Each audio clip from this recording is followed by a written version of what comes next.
কয়েকদিন পরেই পরীক্ষা, আর তুমি এখনো রিল স্ক্রোল করছো। মনে ভাবছো কাল থেকে পড়বো, কিন্তু সেই কাল কখনো আসে না। কিন্তু টেনশন নিও না, আজ বোরিং লেকচার নেই। আজকে আমি তোমাকে 6টা সলিড টেকনিক দেবো, যেগুলো তখনও কাজ করবে যখন তোমার মোটিভেশন লেভেল একদম জিরো। আর চতুর্থ নম্বর টেকনিকটা এতই পাওয়ারফুল যে এটা ইউজ করলে মোটিভেশনের আর দরকারই পড়বে না। টেকনিক নাম্বার 1, 5 মিনিটের রুল। পড়তে একদম মন নেই তো নিজের ব্রেনকে একটা মিথ্যা বলো। বলো বাস 5 মিনিট পড়বো, তারপর বন্ধ। আমাদের ব্রেন খুব লেজি, তাকে 10 চ্যাপ্টার শেষ করো শুনলে ভয় লাগে, কিন্তু 5 মিনিট শুনলে মেনে নেয়। এটাকে বলে অ্যাক্টিভেশন এনার্জিকে বাইপাস করা। একবার বসে গেলে মোমেন্টাম তৈরি হয়ে যায়, আর সেই 5 মিনিট কখন 50 মিনিট হয়ে যায় টেরই পাবে না। মনে রাখো, শুরু করাটাই সবচেয়ে কঠিন। শুরু হলে ব্রেন নিজেই কন্টিনিউ করে। টেকনিক নাম্বার 2, ফোনকে জেলে পাঠাও। এই ফোনটা তোমার সাকসেসের সবচেয়ে বড় শত্রু। পড়ার সময় ফোনটা অন্য ঘরে ফেলে এসো বা আলমারিতে লক করে দাও। প্রতিটা নোটিফিকেশন তোমার ফোকাসের ফ্লো স্টেট ভেঙে দেয়। ট্রাস্ট মি, কারো কোনো এমার্জেন্সি মেসেজ আসবে না, আর তোমার মন স্থির থাকবে পড়ার মধ্যে। তুমি যদি 1 ঘন্টা ওয়েট করতে না পারো, যদি তোমার ফোন কাছে থাকে, তুমি পড়ছো না, তুমি ফোনের সাথে যুদ্ধ করছো। এই যুদ্ধে ফোন সব সময় জেতে, তাই ফোনকে দূরে সরাও। Technique number 3, it the frog.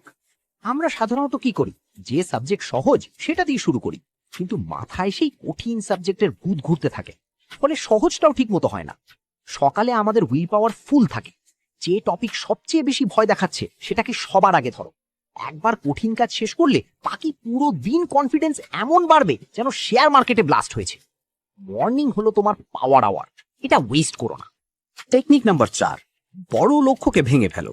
পড়ার আগেই ভাবো আমাকে পুরো ফিজিক্স শেষ করতে হবে।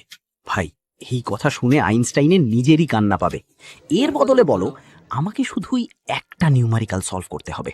ছোট জয় তোমার ব্রেনের ডোপামিন রিলিজ করে। প্রতিটা টাস্ক তোমাকে পরের টাস্ক করার এনার্জি দেয়। বড় গোল ভয় দেখায়, ছোট গোল ইনভাইট করে। মনে রাখো, একটা ছোট্ট স্টেপ নেওয়া একদম না নেওয়ার চেয়ে 1000 গুণ ভালো। টেকনিক নাম্বার 5, অ্যাক্টিভ রিকল খেলা। শুধু বই তাকিয়ে থাকলে পড়া হয় না। পড়ার পর চোখ বন্ধ করো, ইম্যাজিন করো তুমি কাউকে পড়াচ্ছ। তোমার ইমাজিনারি স্টুডেন্টকে বলো, তুই এত সিম্পল জিনিস বুঝিস না কেন? যখন তুমি টিচার হও তখন ব্রেন ইনফরমেশন স্টোর করে না, রিট্রিভ করে। এতে লং টার্ম মেমোরি তৈরি হয়, আর পরীক্ষায় তুমি ভুলবে না। পড়া মানে দেখা না, পড়া মানে পুনরায় বলতে পারা। Technique number 6, reward system. আমরা মানুষ একটু লোভী, তাই নিজের ব্রেনকে ঘুষ দাও। এই চ্যাপ্টার শেষ করলে 10 মিনিট ফেভারিট গেম খেলবো বা ফেভারিট চকলেট খাবো। একে বলে টেম্পটেশন বান্ডলিং। পড়াশোনাকে একটা গেম বানাও, যেখানে প্রতিটা জয়ে একটা রিওয়ার্ড পাবে।